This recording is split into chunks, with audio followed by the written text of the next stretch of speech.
बघतो की बरेच जण खूप सुंदर सुंदर इंग्लिश बोलत असतात नाही का. आपलीही खूप इच्छा असते पण आपण दरवेळेला तितकं यशस्वी होऊच असं आपल्याला वाटत नाही किंवा आपल्याला थोडीशी गॅरंटी वाटत नाही. मग आपण मागेच राहून जातो आणि मग आपल्या मनामध्ये एक प्रकारचा न्यूनगंड राहतो की मला पाहिजे तितकं स्मार्ट, इतकं छान थोडंसं बाकीच्यांसारखं इंग्लिश बोलता येत नाही आहे. मग आपण मागेच राहतो. परंतु आज मी तुम्हाला अशा काही महत्त्वाच्या टिप्स सांगणार आहे की ज्यामुळे तुमच्या ज्ञानामध्ये भर तर पडेलच, परंतु तुम्हाला हे पण लक्षात येईल की अरे हां, ह्या छोट्या छोट्या गोष्टी जर आपण फॉलो केल्या तर आपलं हे इंग्लिश छान होणार आहे. एक महत्त्वाची गोष्ट अजून आहे, आपली मुलं नंतर जेव्हा कंप्लेंट करतात ना की आम्हाला इंग्लिश येत नाही किंवा इंग्लिश बोलण्यासाठी आम्हाला थोडंसं खूप अवघड वाटतं, त्याच्या मागची कारणमीमांसा त्याला कळलेली असली तरी पण थोडासा जो भाग आहे त्याचा उपाययोजना करण्याचा तिथे आपण कमी पडतो. कसा की ठीक आहे तुला बोलता येत नाही, मग तू ते बोलता येण्यासाठी काय करतोस नाही का. हा खूप महत्त्वाचा पार्ट आहे. कुठेतरी इंग्लिश स्पीकिंग कोर्स फक्त केला आहे आणि घरी काहीच केलं नाही, मग येणार का इंग्लिश बोलता? कसं येणार? नाही शक्य ते. म्हणून काय करायला पाहिजे, सगळ्यात महत्त्वाची गोष्ट म्हणजे माझ्या बाजूने मी काय करतोय हे खूप महत्त्वाचं आहे. This is the part of training.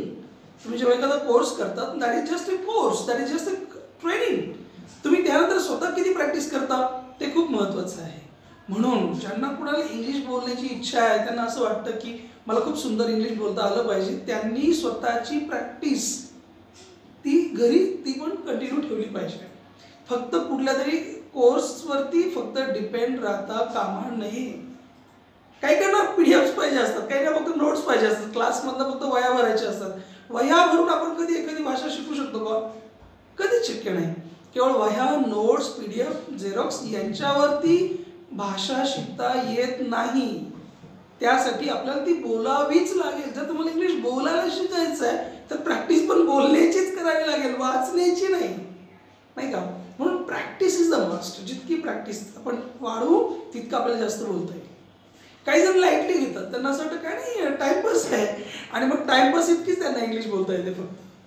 म्हणून लाईटली नाही घ्यायला पाहिजे. जर तुम्हाला खरोखर सगळ्यात पहिली गोष्ट तर अशी आहे की जर आपण एखाद्याला विचारलं तुला का इंग्लिश बोलावं असं वाटतं, त्याला असं वाटतं जरा इम्प्रेशन वगैरे टाकते बाकीच्यांवर, परंतु तसं नाही आहे. केवळ तेवढ्या एका कारणासाठी इंग्लिश नाही शिकायची आपल्याला. आयुष्यभरासाठी एक भाषेची श्रीमंती माझ्याकडे राहणार आहे याची जाणीव ठेवून आपण ती केली पाहिजे. आणि म्हणून लाईटली घेता कामा नाही. आपण काही पैसे खर्च करतो, आपण काहीतरी शिकत असतो, त्यावेळेला त्याचं आउटपुट मला किती मिळालं आहे, मला त्या गोष्टीचं किती शिकायला मिळालं आहे हे मला तपासून बघायला पाहिजे. मी त्याला लाईटली घेता कामा नाही. मित्रांनो, तुम्हाला जर इंग्रजी बोलायला शिकायचं असेल ना, मी ह्या 4 गोष्टी सांगतोय. एवढ्या 4 गोष्टींवर फोकस करा. 100% तुम्हाला सुंदर इंग्लिश बोलता येणार, छान इंग्लिश बोलता येणार. तुम्ही त्या गोष्टी कुठेही फोकस करू शकता. म्हणजे तुम्ही घरच्या घरी फोकस करा किंवा एखाद्या चांगल्या मार्गदर्शकाकडनं गायडन्स घेऊन करा, परंतु ह्या 4 गोष्टीच इंग्रजीमध्ये सगळ्यात महत्त्वाच्या असतात. नंबर 1, इंग्रजीचा आत्मा आहे हेल्पिंग वर्ब्स. ठीक आहे ना. म्हणजे टू बीचे फॉर्म नुसते म्हणजे हेल्पिंग वर्ब्स नव्हे, ते जेवढे काही 24 हेल्पिंग वर्ब्स आहेत, am, is, are, was, were, do, does, did, have, has, had, shall, should, will, would, can, could, may, might, must, use to, dare, need, ought to, हे 24 helping verbs आहेत ना, हे कोळून प्या, काम करा त्याच्यावर. प्रत्येकाचा अर्थ शोधा. याचा अर्थ काय, याचा अर्थ काय, याचं सेंटेन्समध्ये रूपांतर कसं होतं आणि हे वाक्य मी कशा प्रकारे बोलू शकतो, मला जे म्हणायचं आहे त्याचा हे सगळा सारांश वापरण्यासाठी मला ह्यांचा उपयोग कसा होईल त्याचा विचार करा. म्हणजे helping verbs are the most important things to speak in English. Okay, number 1. Number 2, action words म्हणजे मेन वर्ब्स. कोणतीही भाषा आपण बोलतो ना मित्रांनो, आपण काय करतो, फक्त त्यातले ॲक्शन सांगतो, नाही का.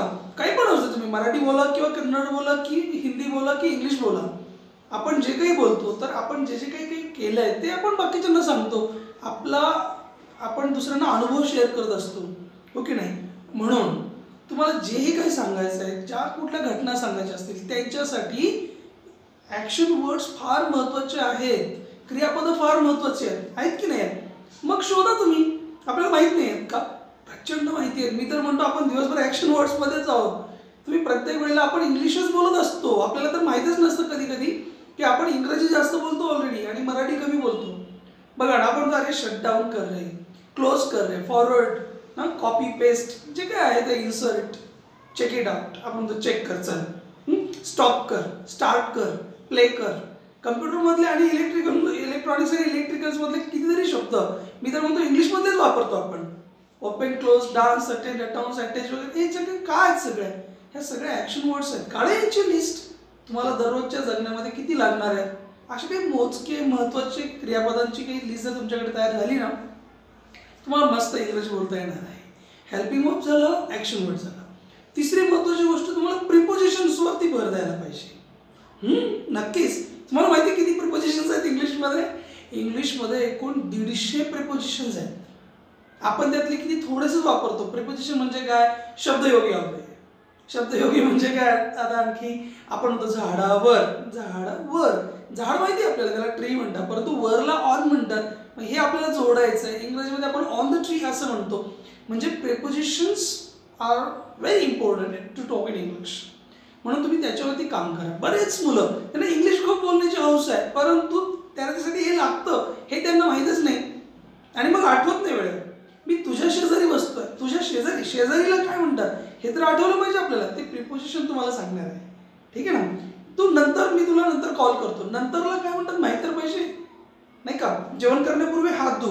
पूर्वीला काय म्हणतात? नंतरला काय म्हणतात? अगोदर. ह्या सगळ्या जे काही शब्द आहेत अशा प्रकारे त्यांच्या प्रिपोजिशनची लिस्ट काढा, तुम्हाला फायदा होणार. आणि चौथी महत्त्वाची गोष्ट कोणती? ती म्हणजे प्रोनाउन्स, म्हणजे सर्वनाम, म्हणजे ॲक्टर्स. आपण बोलणार आहोत म्हणजे काय? आपण पण एक ॲक्टर्स आहोत. आपण काही मूवीमधले ॲक्टर्स नाही पकडतो आहोत. आपण दररोजच्या जगण्यामधले जेवढी काही माणसं आहेत, कोण आहे? मी आहे, तू आहे, ते आहेत, आपण आहोत नाही का? याला आपण प्रोनाउन्स वगैरे म्हणतो. ह्याच्यावर काम करा, कारण यांच्याशिवाय तर भाषा काही दुसरीकडे जाणार नाही ना. आपण यांच्याबद्दल सांगणार आहोत ना, याने काय केलं, तिने काय केलं, मी काय केलं नाही का? ह्या सगळ्या गोष्टी आपण प्रोनाउन्सच्या भोवती फिरत असतो. 4 गोष्टींवर फोकस करा मित्रांनो. इंग्लिश तुमचं आहे, परंतु आपण त्यासाठी तेवढी काळजी घेतली पाहिजे. आपण खूप सगळी वाक्य तयार केली पाहिजेत, छोटे छोटे व्हिडिओज बनवले पाहिजेत नाही का? आपण छोटे छोटे डायलॉग्स तयार करायला पाहिजे. आपल्याला जे मराठीतून वाटतं ना ते आपण इंग्लिशमधून सांगू शकतो का, त्याच्यावरती आपण थोडंसं काम केलं पाहिजे. आणखी एक खूप सुंदरशी गोष्ट आहे, ती आपण जर फॉलो केली. आज आपल्या सगळ्यांकडे फोन्स आहेत की नाही? चांगले चांगले फोन्स आपण वापरतो. आपण नेहमी यूट्यूबवर, गुगलवर पडलेलो असतो. थोडंसं आपण इंग्लिश चांगलं बोलणाऱ्या लोकांचे चॅनल्स त्यांना फॉलो केलं पाहिजे. चांगले स्पीकर्स कोण आहेत त्याचे व्हिडिओज पाहिले पाहिजे. टेडवरचे टॉक्स तुम्ही ऐकू शकता नाही का? ऑडिओज तुम्ही ऐकू शकता. हे ऐका. जोपर्यंत आपण ऐकणार नाही तोपर्यंत बोलणार कसं आहे? नाही बोलू शकणार. म्हणून जर तुम्हाला बोलायचं असेल छान, अगोदर ऐकलं पाहिजे, बघितलं पाहिजे. आपण खूप सगळं ज्ञान आपल्या डोळ्यांनी अचीव करतो नाही का? कान तर आहेतच आपल्यासोबत त्यासाठी, परंतु तुम्ही खूप पाहिलं पाहिजे, खूप ऐकलं पाहिजे. त्यासाठी इंग्रजी बोलणाऱ्या लोकांचे काही व्हिडिओज तुम्ही दररोज 1 तरी 2 तरी व्हिडिओ चालले पाहिजेत. आपण कितीतरी चालत असतो ना, किती बिझी असली तरी पण माणसं काय फोनवरती बोटं फिरवत असतात. ज्यांना इंग्रजी बोलण्याची इच्छा आहे ना, त्यांनी जगामध्ये कितीतरी चांगली चांगली बोलणारी माणसं आहेत, त्यांचे व्हिडिओज दररोज बघितले पाहिजे. आणि त्याप्रमाणे मला बोलता येत आहे का? पुन्हा प्रॅक्टिस इज द मस्ट. पुन्हा आरशासमोर जाऊन उभे राहा. पुन्हा आपले भाऊ, दादा, काका कोणी असतील ज्यांना इंग्रजी चांगलं बोलता येत असेल त्यांच्याशी बोलण्याचा प्रयत्न करा. नसतील तुमचे एखादे सर असतील त्यांच्या कॉन्टॅक्टमध्ये या, त्यांना रिक्वेस्ट करा, सर मला तुमच्याशी इंग्रजी बोलण्याची इच्छा आहे, मला 2 मिनिटं तुम्ही दररोज द्याल का कुठली तरी? चांगली माणसं चांगल्या लोकांसाठी चांगला वेळ सुद्धा देतात. आपण एवढे प्रयत्न करत नाही. ही खंत आहे खरी. आपण ते प्रयत्न केले पाहिजे. जर आपण त्या दृष्टीने गेलो, खूप व्हिडिओज आपण पाहिले, ऑडिओज आपण ऐकलेत नाही का? मी आता सांगितलेल्याप्रमाणे 3-4 शब्दांवरती जर जास्त आपण भर दिला आणि जास्तीत जास्त प्रयत्न केला, मला नाही वाटत इंग्रजी तितकंसं अवघड असेल.